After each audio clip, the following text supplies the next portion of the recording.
Hello, fellow story champions. My name is Simon Brooks. Welcome to Lindy Line, a story podcast. Here you will find old stories, some written by the likes of Kipling and Robert Louis Stevenson, ancient folk and fairy tales retold for a modern audience of families, and original short stories I have penned myself. I'll be retelling some of the classic folk and fairy tales and some of the stories you may not be familiar with. I'll be taking you around the world with these tales, and there may be some history too. You never know. Are you comfortable? Then sit back and listen. Once, when all creatures could understand one another, and the realm of magic was apparent as the clouds in the sky, and the fae were still seen sprinkling fairy dust into the eyes of those who were to see them. In those long ago times there were stories. Are you comfortable? Then sit back and listen. Hello, and welcome to Lindy Line. Sorry, it's been a while. Had to go and visit my mum in England. She wasn't doing so well, but she's okay.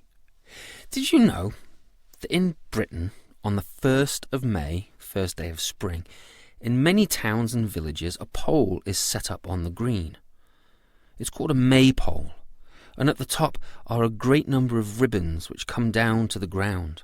People take the ribbons and dance around the pole, wrapping it up and then unwrapping it with these ribbons. Some places do it here in America too.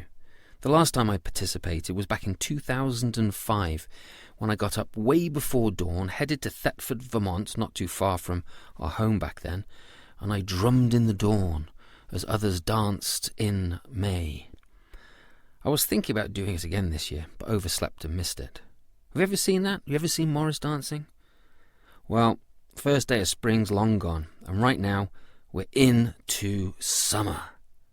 Growing up in England as I did, one of the stories that I heard a lot growing up is called Jack and the Beanstalk. Although the thought of battling giants was exciting, I always felt that actually Jack was a bit of a meanie pants and a thief. Then I found another version of the story written down around the same time as the one I'd heard so often, which did not make Jack a thief at all. In fact, it made Jack a hero, a proper one.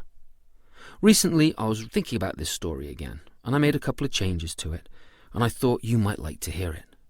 Are you ready? I'd like to give you a little warning before we get started. There are some very scary bits towards the end of this story, okay? Are you big enough for scary bits? I hope so. Here's my version of Jack and the Beanstalk.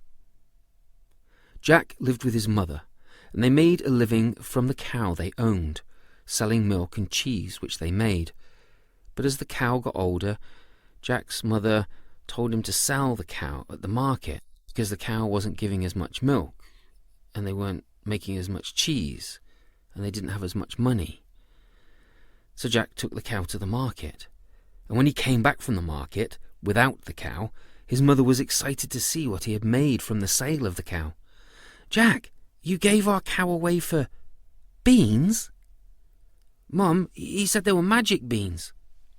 "Magic beans? Jack, we need money, not beans." Jack's mother threw them at the ground, shaking her head, and went indoors. They went to bed like petulant children, without supper, for there was no supper to be had. Tap, tap, tap. Tap, tap, tap. Jack yawned and looked at his window. What the heck was that? It was the middle of the night. He almost fell out of bed to get to see what was making the noise. He flung the window open wide and looked down.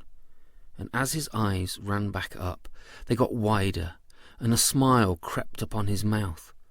Running to his bed, he threw shirt and trousers over the top of his nightshirt that he was wearing, and put on his socks and his boots.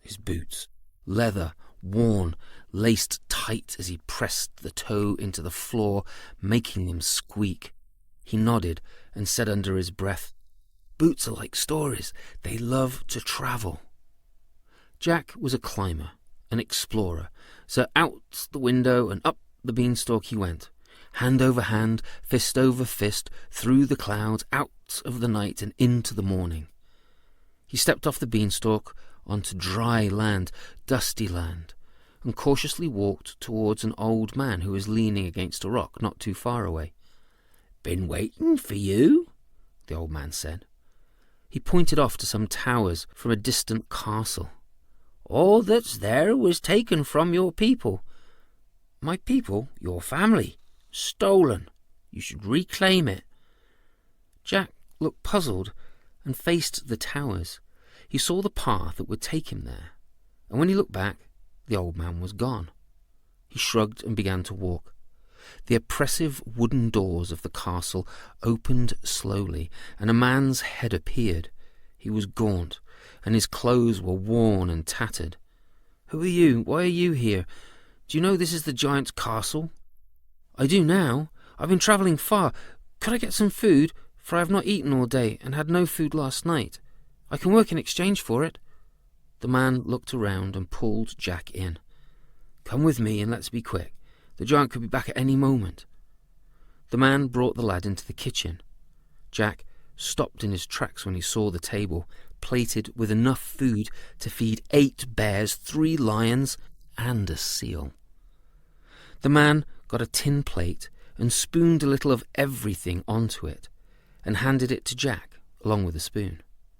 Jack ate greedily, but before he finished, he heard footsteps which shook the ground. "Fee, fi, fo, fum." The man grabbed the plate from Jack and threw it onto the table, and pulling Jack by his arm, thrust him into a cupboard. "Don't make a sound, do not move, and if you can stop yourself breathing, that would be really helpful." The cupboard was pushed shut, but didn't latch, and swung back open by a fraction. Sitting in the cupboard, Jack's whole body felt the vibration of the steps as the giant made its way into the room. "I smell someone. Someone's been here." "Well, that was someone here earlier, helping out, and now they've gone. Why don't you eat? I made what I think is a pretty good meal." The giant grumbled and looked over at the spread of food, platters, plates, bowls. He snorted and sat down and ate and drank and ate and drank. Jack saw all this from the slight opening of the cupboard. He was trying his best to keep calm, to not shake. He was scared. How the giant could smell anything was beyond Jack. The stench the creature gave off was bad enough to start a lesser person to dry heave. Jack looked at his wrist and saw his pulse coursing through his veins. Thump, thump, thump, thump. He blew out slowly, lips pursed, trying not to make a sound. The giant slowed his chewing down. His eyes narrowed. He looked about and drew in his breath. "You sure they left?" "Absolutely sure. Right before you got back." "Fetch the goose." Jack saw the man run to another part of the castle and come back with a goose that looked like every other goose that Jack had ever seen. The man climbed up onto the table and set the goose next to the giant. The giant finished eating, wiped his mouth on his shirt sleeve and stood up. "Come on." The man walked in front of the giant, down a corridor off the hall. Jack pushed the cupboard open and took some tentative steps in the direction of where the two had vanished. He heard a door open and then close, and a key setting a lock. Jack looked about, but finding nowhere to hide, dashed back to climb back into the cupboard. From there he saw the giant return, to see him dropping a large black key down the front of his shirt, tied as it was to a cord. The giant called out, "Lay," as he sat down. Jack saw that although the goose looked like any other goose, it really wasn't. Jack caught himself before he exclaimed out loud and watched in awe. It had laid a golden egg. The giant picked it up and looked the egg over, ran its fingers over the smooth surface, looked at the light in it, and called out again, "Lay." The giant smiled slightly and took another cup of wine before picking up the second egg. This continued for a while, until the giant had drunk the bottle dry. He eventually lowered his head to the table, and the sound of snoring filled the hall. Of course Jack did. "Are you saying you would have left the goose there?" "No, he took it." Jack crept out of the cupboard, climbed the table, tickled the goose beneath its chin and picked it up, and then he ran. out of the castle, down the beanstalk, to find his mother incredibly upset, calling up to him from the bottom. He got into so much trouble. I mean, she was worried. He had gone missing. And she asked where did he steal the goose from. Well, he couldn't tell her that. He said that he found it, told her not to kill it and cook it, as it was worth too much. What are you talking about, Jack? Jack's mother asked him. Look, lay, he called out, and the goose laid a golden egg. Now tell me where you got this. So Jack told her. She took the egg to the blacksmith, who broke the egg into smaller pieces. No small feat, but he was paid well for it, and then Jack and his mum bought some much-needed food, and a regular chicken, plus a rooster, and a cow that wasn't old and dry, and some new clothes, and some material to make new curtains. The next morning, very early, Jack woke his mother up. Come on. She dressed as Jack made a light breakfast for the two of them, and after they had eaten, Jack strapped an axe to his belt, tucked a very sharp knife sheathed in his boots, pressed the toes of the boots into the floor so they squeaked a little. He looked at his mum as she was tying her boots and said, Boots are like stories. They love to travel. He grinned at his mother, and she grinned back, and before you can say Bob's your uncle and Fanny's your aunt, they began climbing the beanstalk. Above the birds, through the clouds, they left dawn to enter daylight and headed for the castle. When the man opened the door and saw Jack there, he asked what he was doing back. Are you mad? The giant is very angry after the goose went missing. You have to go. He'll kill you and eat you if he finds you here.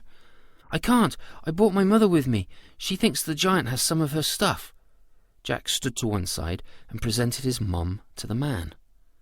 Jack looked between the two of them. They were staring at each other in a way that made Jack feel somewhat uncomfortable, although he didn't understand why. When they threw themselves at each other, Jack wondered if this was what love at first sight looked like. Then they began to kiss. Mom, what are you doing? You don't even know this man. Yes, I do. This is your father. He's been missing since just before you were born. Jack, meet Jack. She placed a hand under Jack Jr.'s chin, lifting it, and closed his mouth. There was quite a bit of catching up for both Jacks, and here's what was said.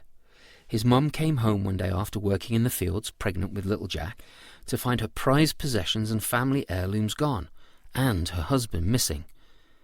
There was a big mess, but someone had seen what had happened, and it had turned out that the giant had stolen it all. Jack Sr., that's Jack's dad, had been made captive and a slave or a servant, and because the giant knew some spells, the creature had Jack Sr. trapped, kept there by the power of a ring around the creature's neck, along with being locked up every night. Jack's mum, Jackie, bit the inside of her mouth. So we can't all dash off and leave the giant? You're stuck here? That is correct. We need the key from around the giant's neck, said Jack Sr. And the ring. We can do that, said Jack Jr. Yes, we can, said Jackie. Jack Sr. fed them, showed them the storeroom where gold was kept under lock and key, and the locked room where Jackie's harp was kept. Jackie and Jack Jr. hid. Jack Sr. finished making the meal for the giant, who soon returned with the usual call. You know the one. You want to say it with me? Fee, fi, fo, fum. I smell people again. What's going on? Oh, nothing. Some people were here asking about tailoring. I tell you, the number of salespeople we get here, it never ends. I told you about the stained glass window folks the other week. The giant settled down and ate and drank, and when it finished called for a harp, led Jack Sr. to his cell and returned to the table. From their hiding place, Jack Jr. and Jackie, his mum, watched as the harp played itself and sang. The giant was transfixed, but eventually the bottle was empty and the giant was asleep. Jack Jr. climbed up onto the table, and with the knife he took from his boots cut the cord from around the giant's neck, took the keys and the ring. Climbing down, he gave the ring and the black key to his mother and took the other keys to grab some of the bags of money. He could only carry back one sack, it was so heavy, and returning, he found his mother and father coming from outside the hall, holding hands. Jack Jr. leapt up onto the table and grabbed the harp before his mother could say anything, and it cried out, "Master, we are being stolen!" The giant raised his head with bleary eyes and saw Jack Jr. standing in front of him on the table and holding the harp. The giant's eyes widened as Jack threw the instrument to his father and in one move pulled the axe from his belt, swung it back and... well, the next bit is a tad bit gruesome. I'm sure you can imagine what happened with Jack swinging the axe and the giant was going to eat Jack, right? Yeah, it was a lot of mess. The good thing was now that the mean old thieving giant was gone and there was no rush. The family spent the rest of the day cleaning up the castle and burying the giant, of course, and if you've ever tried burying a giant, you know that it takes a long time. Jack went back down the beanstalk with an incredibly long length of rope and retrieved all of their belongings, including the goose. Jack climbed a ways back down the beanstalk after bringing everything to the castle and started to chop off the parts of the beanstalk above him. And then he shimmied back up the rope and made his way back to the castle where his mum and dad were. The next day, Jack Jr. put his boots on. He tied the laces up tight, slipped a sheathed knife into the top of his boots, pressed the toes into the ground so they squeaked a little and said softly to himself, "Boots are like stories. They love to travel," and he headed off down the road. He was a climber, an explorer, after all. The end. So what do you think? Was Jack a hero? Did he help or hinder people? Do you think he was tricky? Sometimes you have to be a little tricky in certain situations, but you need a really good reason. Well, I hope you enjoyed the story. Once, when all creatures could understand one another, and the realm of magic was as apparent as the swords worn, there were stories. I hope you enjoyed today's story. This is where my telling ends.